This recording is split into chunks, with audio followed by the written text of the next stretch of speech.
Hello everyone, आज हम देखेंगे DIY proof of concept video IoT-Based distribution transformer condition monitoring system, जो कि electronicsforyou.com पे पब्लिश हो चुका है, जिस प्रोजेक्ट का लिंक आपको वीडियो के डिस्क्रिप्शन में मिलेगा। आज हम एक ऐसा स्मार्ट सिस्टम बनाएंगे जो कि IoT की मदद से आपके ट्रांसफार्मर को मॉनिटर कर सकता है। ये ट्रांसफार्मर को रियल टाइम में चेक करेगा और अगर कोई प्रॉब्लम होगी जैसे कि ओवरहीटिंग या बहुत ज्यादा लोड, तो वो उसे आपको पहले ही बता देगा। पर हमें इस प्रोजेक्ट की जरूरत ही क्यों है? ट्रांसफार्मर बहुत ही जरूरी होते हैं पावर सप्लाई के लिए। अगर इनमें कोई परेशानी हो जाए या फिर पावर कट हो जाए तो इनको फिक्स करने में बहुत ज्यादा कॉस्ट लगती है। अभी हम ट्रांसफार्मर को मैनुअली चेक करते हैं या फिर तब चेक करते हैं जब ट्रांसफार्मर फेल हो जाए। बट अगर कोई छोटा मोटा इशू जैसे कि ओवरहीटिंग है या ऑयल लीक कर रहा है तो ये हम नोटिस करने में बहुत ज्यादा टाइम लग जाता है और फिर इसे रिपेयर करने में बहुत टाइम लगता है। ये सिस्टम ट्रांसफार्मर को पूरे टाइम चेक करता रहेगा और छोटे मोटे इश्यूज अगर आएंगे तो उन्हें बड़ी प्रॉब्लम बनने से पहले फिक्स कर देगा। इस तरीके से हम पावर सप्लाई को रिलायबल बना सकते हैं और हम अपने बहुत सारा पैसे बचा सकते हैं ट्रांसफार्मर की रिपेयर में जो खर्चा होगा। ये ट्रांसफार्मर को रियल टाइम में मॉनिटर करता है।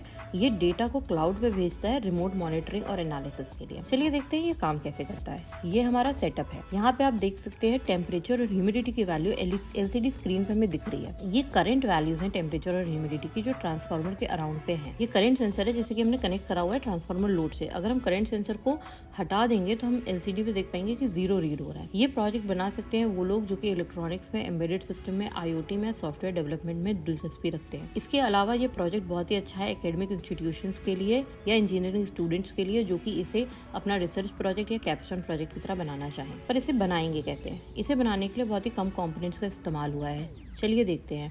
एक ESP32 बोल्ट जो कि सिस्टम के ब्रेन की तरह काम कर रहा है। ये डेटा को कलेक्ट करता है सेंसर से, उसको प्रोसेस करता है, उसको वाईफाई के थ्रू क्लाउड पे भेजता है। इसको हमने इस्तेमाल करा है क्योंकि इसमें इनबिल्ट वाईफाई और ब्लूटूथ है और ये बहुत ही फास्ट काम करता है, बहुत ही कम पावर कंज्यूम। ACS712 एक करंट सेंसर जो कि करंट फ्लो को मेजर करेगा ट्रांसफार्मर के अंदर।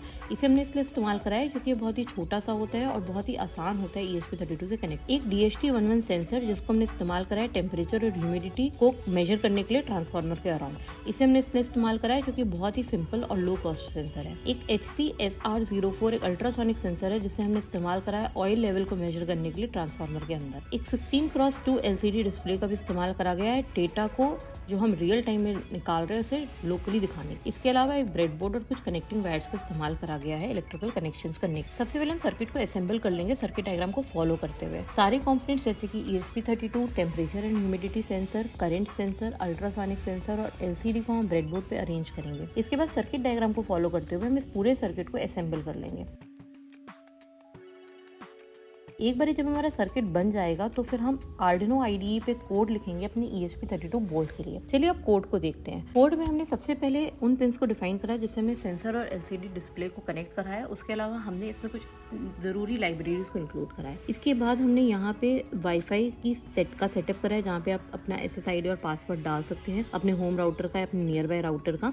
इसके बाद हम कन्फिगर करेंगे Adafruit MQTT API को जो कि हमने पहले सेटअप करी हुई है। इसके बाद डिफाइन करेंगे LCD पिंस को और अगर आप चाहते हैं इस कोड को बहुत सिंप्लीफाई करना तो आप यहाँ पे 16x2 LCD की जगह I2C बेस्ड LCD का इस्तेमाल भी कर सकते हैं जो सिर्फ 2 पिन का इस्तेमाल करती है। और फाइनली हम क्रिएट करेंगे एक ऐसा फंक्शन कोड के अंदर जो कि सेंसर से डेटा लेगा और Adafruit MQTT IO डैशबोर्ड पे उसको डिस्प्ले करेगा। यहाँ पे सारा सेटअप हो चुका है। अभी हम करेक्ट बोल्ट और पोर्ट को सिलेक्ट करेंगे और कोड को अपलोड। अब जब हम सर्किट को पावर ऑन करेंगे तो हम देख पाएंगे कि LCD स्क्रीन पे टेम्परेचर और ह्यूमिडिटी की वैल्यू जो कि ट्रांसफार्मर के अराउंड है वो डिस्प्ले हो रही है। तो ये ऐसे काम करता है। अब देखते हैं हमने इससे क्या सीखा। हमने सीखा कि कैसे हम सेंसर के डेटा को इंटरनेट के थ्रू भेज सकते हैं क्लाउड पे, और हमने सीखा कि कैसे एक क्लाउड प्लेटफॉर्म पे हम डेटा को ऑनलाइन दिखा सकते हैं और हम कैसे चेक कर सकते हैं ट्रांसफार्मर को और सेव कर सकते हैं उसको ओवरहीटिंग या ओवरलोड से कुछ अलर्ट्स को सेट करके अगर कुछ भी गलत हो जाए। क्या आप अपना खुद का एक IoT based distribution transformer condition monitoring system बनाना चाहेंगे तो क्लिक करें लिंक पे जो आपको वीडियो के डिस्क्रिप्शन में मिलेगा। यदि पसंद आए तो लाइक, शेयर और सब्सक्राइब करें हमारे चैनल को और ऐसे DIY proof of concept videos के लिए। Thank you.